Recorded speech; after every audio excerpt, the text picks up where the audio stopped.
Shalom, Mubaraka, Mishpaka, peace and blessings, family. In this video, we're going to be talking about how water was used to create light. Scripture says, and God hovered over the waters, and he hovered over the waters, and he said, let there be light. So let's put two and two together here. There's only two ways you can make light. You have something called the Kirlian effect, which is exposing something to a very high electromagnetic field, right? And it will produce light. Or you can vibrate a group of molecules with a certain frequency to the point where they create a lot of friction and eventually release light. They release photons. Now, if you want to get down to the small level of how a photon is made simply by vibrating a group of atoms to the point where you have the nucleus here, you have the electron here. The group of atoms are being vibrated so heavily that the electron now moves right here. It gets closer to the nucleus. When that happened, the gravitational force of the proton and neutron would have collapsed the electron.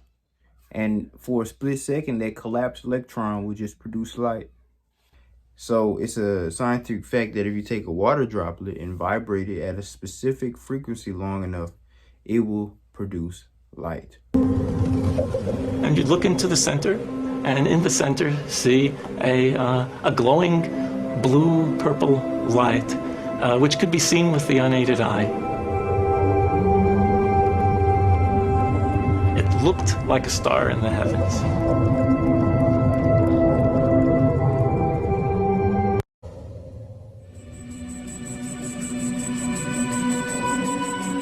This star in a jar is made when a sound wave is passed through a small bubble inside a flask of liquid.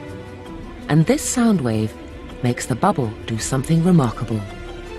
First it expands, then it collapses. And this collapse happens so violently that vapor molecules trapped inside the bubble slam together and heat up so much that the bubble gives off an incredible burst of heat and light, several thousand times a second. Also, expose pretty much anything to an extremely high electromagnetic field, and it will produce light. This is called the Kirlian effect, and it's the same reason why when Moses came down from Mount Sinai, after he asked Yah to see his glory, his face was illuminated because Moses was exposed to an extremely high electromagnetic field. So what was taking place in this moment was both the Kirlian effect as well as the vibration of the water molecules. Because Yahuwah himself, or the masculine aspect of plasma, was a very high electromagnetic field. Very, very high electromagnetic field. While the water, as we know, is a very low electromagnetic field. When he hovered over and got very close to it and began to vibrate it, just by him exposing himself to it and just by him touching the waters, it produced light. Just by him touching the waters, it produced light. And then when he vibrated it by saying Yahi Aur or Yahaya Aur, let there be light, there was light. He created an abundance of light. Not only did he make white light, but he created all the way from infrared to ultraviolet, which includes the microwaves and the gamma rays and everything in between. Now, theoretically speaking, light would have already existed before Yah said, let there be light. Now, let me explain. And even before Yah said, let there be light, Yah himself was made of light. Not white light, not the type of light that we can see. It was what we would call ultra gamma radiation, something invisible. Black. If we were to see it, it would be black, pure black. But it's only something that can be felt. It can't be seen, but it's technically speaking light. If you try to touch ultra gamma radiation, you die on the spot. You die, you just drop dead like a fly. Now, a photon, if you were to look at a photon up close, a photon is shaped like the Hebrew letter Tav, which represents perfection or a covenant.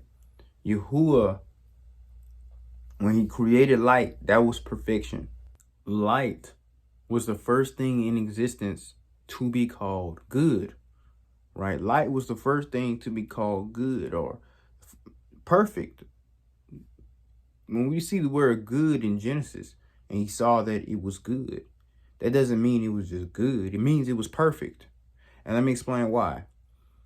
The word perfect in the scriptures, or tamim, that word tended to mean righteous, a very upright individual. Abraham was called perfect. Job was called perfect. Noah was called perfect. These were perfect individuals because they were upright and righteous. But we know that light, when it was created, it wasn't righteous. It wasn't upright. It didn't have any, basically didn't have any consciousness to be righteous. It was just light. So y'all's not going to call it tamim. Tamim referred to a character trait, while tub or tob, good, just referred to a state of being, but they both mean perfect. As we know, the number 7 represents perfection. And guess what? There's 7 colors in visible light. The first covenant that Yah made with humanity had to do with light, the rainbow, right? And again, the photon is in the shape of a Hebrew letter, Tav. This is why I tell people all the time, this shape has nothing to do with Christianity. This shape was in ancient times the symbol of Yassera'al, because the children of Yassera'al were the light to the nations. We were supposed to help people get back to the light, to reach the light. Because in the beginning, we were light beings. We were beings of light. Our end goal is not to reincarnate as humans. Our end goal is to ascend to higher consciousness and become a higher light being. It happened to Enoch, happened to Elijah. They were no more humans when they went up. You think they could just be humans in flesh and blood in the Shamayim, in the spiritual realm? No, they were now beings of light. They were turned into what people would call an angel. They were turned into a spiritual being. When you master the mind, body, and soul, that's what happens.